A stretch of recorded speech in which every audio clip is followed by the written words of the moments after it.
Hi hello welcome to our channel. నేను మీ సిరి. ఈరోజు మనం చెప్పుకోబోయే కథ మిసెస్ అగస్త్య పార్ట్ 21. కథలకు వెళ్ళే ముందు మన స్టోరీని లైక్ చేయడం మిస్ చేయకండి ఫ్రెండ్స్. చేసేసారా? ఇక వెళ్ళిపోదామా? షాపింగ్కి అని మా బ్యాచ్ని లాక్కొచ్చాను, కానీ నాకైతే ఏం తీసుకోవాలో తెలియడం లేదు. మా డాడీ కోసం ఏదైనా తీసుకుంటానని వాళ్ళని వదిలేసి జెంట్స్ సెక్షన్ వైపు వెళ్ళాను. నిజానికి నాకు షాపింగ్ చేయడం అస్సలు రాదు. నచ్చితే తీసుకుంటాను, లేక మా డాడీకి సెలెక్ట్ చేస్తారు. ఇప్పుడు మా డాడీ కోసం సర్ప్రైజ్ గిఫ్ట్ తీసుకోవాలి కదా. మా డాడీకి చెప్పకుండా సర్ప్రైజ్ చేయాలని నా ప్లాన్. కాబట్టి నేను ఎలాగో అలా వెతుక్కోవాలి. వాచెస్ వైపు వెళ్ళాను. ఏం తీసుకోవాలా అర్థం కాలేదు. అటు ఇటు దిక్కులు చూస్తుంటే ఏం కావాలి మేడం అని అడిగాడు సేల్స్ మెన్. వాచెస్ కావాలి అని చెప్పాను నేను. చూపిస్తున్నాడు, కానీ ఏది సెట్ అవుతుందో నాకు తెలియడం లేదు. నా పక్కన దాదాపు 6 అడుగుల శాలరీ ఉంది. హెల్ప్ తీసుకోవాలి అనుకున్నాను. అంతలోనే తగిలించుకోవడం అవసరమా కొత్త వాళ్ళని అని నాకు అనిపించింది కూడా. సేల్స్మెన్ని అడిగితేనేమో అన్నీ బాగుంటాయని చెప్తున్నాడు అతను. తప్పక నా పక్కన ఉన్న తాడి చెట్టుని పిలవాల్సి వచ్చింది. హలో, ఎక్స్క్యూజ్ మీ అని చిరునవ్వుతో పలకరించాను. కనీసం నా వైపు కూడా చూడలేదు అతను. నా ముఖంలో నవ్వు ఎగిరిపోయింది అతని రియాక్షన్ చూశాక. హలో, ఎక్స్క్యూజ్ మీ, మిమ్మల్నే అని మళ్ళీ పిలిచాను. ఫోన్ చెవిలో పెట్టుకుని అక్కడి నుంచి వెళ్ళిపోయాడు అతను. ఓర్ని, ఇంత అందమైన అమ్మాయి పిలుస్తుంటే మాట్లాడకుండా వెళ్ళిపోతున్నాడు. ఎవడ్రా బాబు వీడు అనుకుని నెట్టూర్చాను నేను. ఈ వాచ్ బాగుంది, ఇవ్వండి అన్నాను టేబుల్ మీద ఉన్న వాచ్ చూపిస్తూ. ఇప్పుడు వెళ్ళేసారి ఇది తీసుకున్నారు మేడం, ఆయన ఏమంటారో అని బుర్రగొక్కున్నాడు సేల్స్మెన్. మీ దగ్గర ఇంకా ఉంటాయి కదా, ఇది ఇవ్వండి, ఇదైతే నేను తీసుకుంటున్నాను అని వెనక్కి చూడకుండా బిల్లింగ్ సెక్షన్ వైపుకి వెళ్ళిపోయాను. అప్పటికే సేల్స్మెన్ నోరు తెరుచుకొని చూస్తున్నాడు నన్ను నేను తీసుకోవడంతో. తర్వాత సన్నటి నవ్వు వినిపించింది నాకు. చటుక్కున వెనక్కి తిరిగి చూశాను. ఎవరూ కనిపించినట్లేదు అక్కడ. నవ్వినట్లే కనిపించలేదు మరి. మన వైపు చూసి కాదులే అనుకుని ఆరాంగా ముందుకు వెళ్ళాను నేను. షాపింగ్ చేసుకుని మళ్ళీ తిరిగి వచ్చి హైదరాబాద్లో పడ్డాం. మా డాడీ కోసం తీసుకున్న వాచ్ చూసి ఆయన ఎంత మురిసిపోయారో నాకు ఇంకా గుర్తుంది ఆ రోజు. అది చిన్న విషయం, కానీ మా డాడీకి నేను ఇచ్చిన ఫస్ట్ గిఫ్ట్ మరి. నా హాలిడేస్ అయిపోగానే మళ్ళీ కాలేజీకి వెళ్ళిపోయాను నేను. ఒకరోజు క్లాస్ రూమ్లో ఉండగా నా కోసం ఎవరో వచ్చారని ప్యూన్ అంకుల్ చెప్పారు. ఎవరొచ్చారా అనుకుంటూ బయటకు వచ్చాను. నాకుంది మా డాడీ మాత్రమే, ఇంకెవరు వస్తారు నా కోసం అబ్బా అని ఆలోచించుకుంటూ వచ్చాను. ఏమోలే అనుకుని పార్కింగ్ ప్లేస్ దగ్గరికి వెళ్ళాను. అప్పుడు ఒక ముసుగు వ్యక్తి కనిపించాడు. ఎవడి ముసుగు దొంగ అనుకుంటూ వెళ్ళాను దగ్గరికి. హలో మిస్ శ్రీదా అని వెటకారంగా నవ్వాడు ఆ ముసుగు దొంగ. ఎవరు నువ్వు అని అడిగాను నేను. ఎందుకో రెస్పెక్ట్ ఇవ్వాలి అనిపించలేదు నాకు ఆ వేస్ట్ ఫెలోకి. కనీసం రెస్పెక్ట్ కూడా లేదా అని అడిగాడు అతను. వాడి ఫేస్లో కొంచెం ఆశ్చర్యం చూశాను నేను. నీ బిహేవియర్కి ఎవడో రెస్పెక్ట్ ఇవ్వడలే, కానీ ఎందుకు వచ్చినట్టు, ఎవరు నువ్వు అని చేతులు కట్టుకుని సూటిగా చూశాను. ఐ లవ్ యూ అంటూ రెడ్ రోజ్ పువ్వు ముందుకు పెట్టాడు. రోజ్ బాగుంది, కానీ నీ నవ్వే బాగాలేదు అని ముఖం వికారంగా పెట్టి చెప్పాను. ఈ మాస్క్ తీస్తే నువ్వు ఫ్లాట్ అయిపోతావు అని అన్నాడు అతను. నేను ఫ్లాట్ అవుతానో బిల్డింగ్ అవుతానో నాకైతే తెలియదు, కానీ నన్ను ప్రేమించే అర్హత నీకు లేదు. అనవసరంగా నా టైం వేస్ట్ చేయకు అని చాలా పొగరుగా సమాధానం ఇచ్చాను. కారణం వాడి ప్రవర్తన. వాడు చూసి చూపు అన్ని దరిద్రంగా ఉన్నాయి నాకు. ఓవర్ కాన్ఫిడెన్స్ బాగా ఉన్నట్టుంది నీకు. చూస్తూ ఉంటున్నావా ప్రేమగా పడిపోతావు అని. నీకంత సీన్ లేదులే, కానీ మర్యాదగా వెళ్ళు అన్నాను నేను మొహం మీదనే. నా లవ్ని యాక్సెప్ట్ చేయలేదు, కనీసం ఈ పువ్వైనా తీసుకో, అనవసరంగా వేస్ట్ అయిపోతుంది అని అన్నాడు. ఆ గులాబీ చూసి వాడి వైపు చూసి, సరే ఇటివ్వు, బట్ వన్ కండిషన్, నేను ఈ పువ్వు తీసుకుంటే నువ్వు నాకు కనిపించకూడదు అని అన్నాను. నేను ఒప్పుకుంటున్నా అన్నవాడి మాటలకు షాక్ అయిపోయాను. ఇంతకీ నీ ఉద్దేశం ఏంటి అని అడిగాను నేను. నువ్వు ఈ పువ్వు తీసుకో, నేనేమి నీ వెంట పడిన, కానీ దూరంగా ఉండి చూసుకుంటూ వెళ్ళిపోతాను అని అన్నాడు అతను. వావ్, బ్రిలియంట్ నువ్వు. నేను ఎలాగో నీ ముఖాన్ని చూడను అని తెలిసి ఇలాంటి నిర్ణయం తీసుకున్నావు అన్నమాట. Very good. చిన్నగా నవ్వాపుకున్నాను నేను. ఆ పువ్వు అందుకున్నాను. ఆ పువ్వు వెనుక బోలెడు కథ ఉన్నదని నాకేం తెలుసు? ఆ ముసుగు దొంగ వంశీ అని, వాడొక ప్లాన్‌తో వచ్చాడని అసలు తెలీదు కదా అప్పుడు. ఆ పువ్వు నా కొంప ముంచేసి ఎప్పుడో నన్ను చేరుకోవాల్సిన నా రావణుడిని నాకు దూరం చేసే పాత్ర పోషించింది. ఇంకోసారి నువ్వు నాకు కనిపించావు అనుకో, మా డాడీని రంగంలోకి దింపేస్తా అంటూ మా డాడీ డీటెయిల్స్ చెప్పాను నేను అతనికి. భయం చూశాను వాడి కళ్ళలో మా డాడీ పేరు వినగానే. ఇలాగే ఇంకెప్పుడు నీ ముందుకు రాను, మీ డాడీతో చెప్పొద్దు అని అక్కడి నుంచి వెళ్ళిపోయాడు నవ్వు నటిస్తూ. పిరికి వెధవని తిట్టుకుంటూ లోపలికొచ్చేశాను నేను. అక్కడ జరిగిందంతా మా అగస్త్య చూశాడని నాకు తెలియదు కదా. ఆల్రెడీ నాకు లవర్ ఉన్నాడని అనుకున్నాడు ఆ సన్నివేశంతో. నన్ను వదిలేసి ఎంచక్కా పారిస్ వచ్చేశాడు అప్పుడే. నా తల మీద దెబ్బ పడ్డంతో ఉలిక్కిపడి లేచాను నేను. ఎదురుగా కృష్ణని చూసి పిచ్చి కోపం వచ్చింది నాకైతే. అంటే శ్రీధ గతంలో నుంచి బయటకు వచ్చిందండి. నాకంతే, తల మీద కొడితే పిచ్చ కోపం వస్తుంది. నాకేమీ దొరకలేదు కాబట్టి క్రిష్ బ్రతికిపోయాడు. ఫాస్ట్గా కుర్చీలో నుండి పైకి లేవగానే నా చేతిని పట్టేసుకున్నాడు అగస్త్య. వాడు ఏం చేశాడో తెలుసా నీకు? అసహనంగా చూశాను. నా కోపం ఎలా తీర్చుకోవాలో తెలియట్లేదు. క్రిష్ని 4 బాధితే గాని ఆ కోపం పోయేలా లేదు. వదిలే, మంచు పడుతుంది కదా, ఇక్కడేం చేస్తున్నావు అని అంటూ లాక్కెళ్ళిపోయాడు నన్ను. క్రిష్ నవ్వుతూ చూస్తుంటే టీపాయ్ మీదున్న ఫోన్ చేతిలోకి తీసుకున్నాను విసరడానికి అన్నట్టు. క్రిష్ ఫేస్లో స్మైల్ పోయి భయం వచ్చేసింది. ప్లీజ్ ప్లీజ్, నిన్నగాక మొన్ననే కొన్నాను ఆ ఫోన్, వదిలేదాన్ని అని క్రిష్ బ్రతిమాలుతూ అంటుంటే చిత్రంగా చూశాడు అగస్త్య. నా చేతిలో ఉన్న ఫోన్ని చూసి కొట్టుకు చావండి అని కోపంగా వెళ్ళిపోయాడు నన్ను వదిలేసి. ఇల్లంతా తలక్ తలక్ మెరిసిపోతుంది. పర్లేదు, అన్నదమ్ములిద్దరూ స్వచ్ఛ భారత్ కార్యక్రమాలన్నీ బాగా చేపట్టారు, వెరీ గుడ్ అని అన్నాను చుట్టూ చూస్తూ. నా ఫోన్ ఇవ్వవా ప్లీజ్ అని బేలగా ముఖం పెట్టి అడిగాడు క్రిష్. ఏంటమ్మా వినిపించడం లేదే అని అన్నాను నేను. ఐఎమ్ రియల్లీ సారీ, ప్లీజ్ నా ఫోన్ నాకు ఇచ్చేయి అని రిక్వెస్ట్ చేశాడు క్రిష్.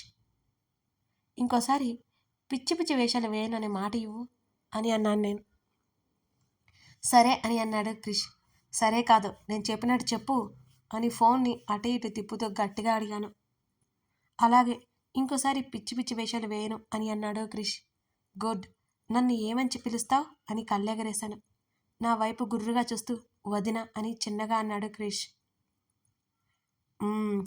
ఏంటో నాకు ఈ మధ్య సరిగ్గా వినిపించడం లేదే అంటూ సోఫాలో కాలు మీద కాలేసుకొని కూర్చున్నాను నేను. వదిన అని గట్టిగా చెప్పాడు.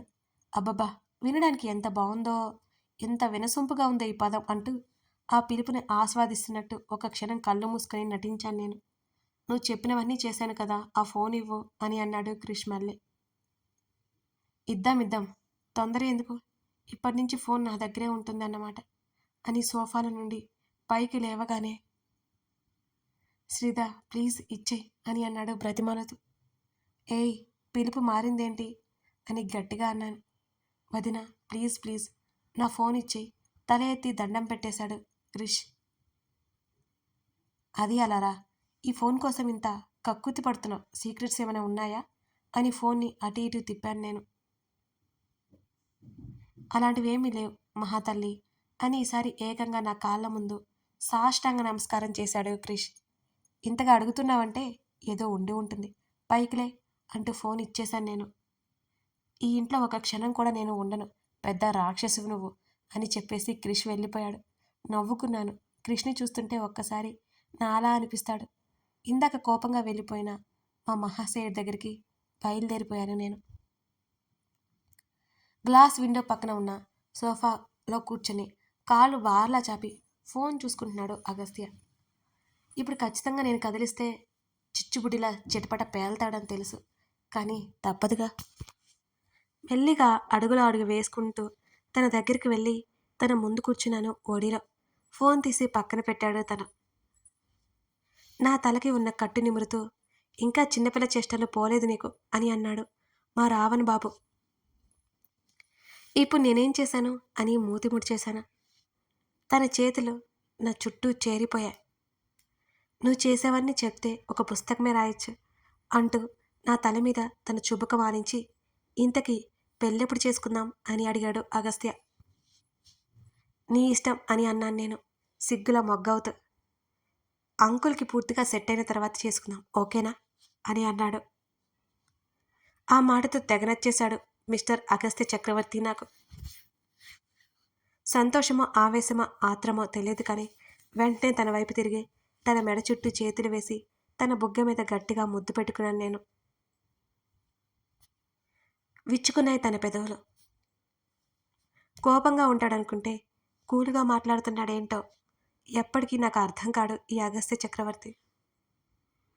నా చెంప కింద చేతులు దూర్చి నా పాపిట్లో ముద్దు పెట్టి లవ్ యూ సైనరిటా అని అన్నాడు మనస్ఫూర్తిగా.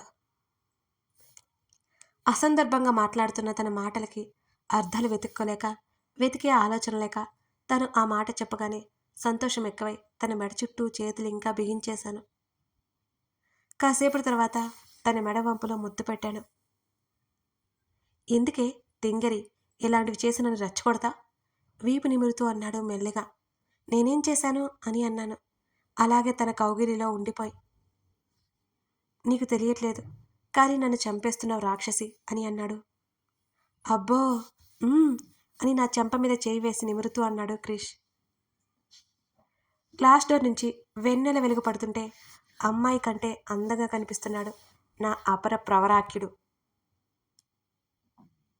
ఓయ్ అన్నాను తన ముక్కు పట్టుకుని లాగుతూ. ఏంటన్నట్టు చూశాడు నా వైపు. ఇంత అందంగా ఉన్నావేంటి అని తన్నే చూస్తుంటే చిన్నగా నవ్వుకొని కళ్ళు పక్కకి పెట్టుకుని జుట్టు చెరుపుకుంటున్నాడు. అబ్బో బ్లష్ అవుతున్నావు కదా అంటూ ఆట పట్టించాను తన్నే. చుట్టేశాడు అమాంతం తన మీదకి లాక్కుంటూ నన్ను.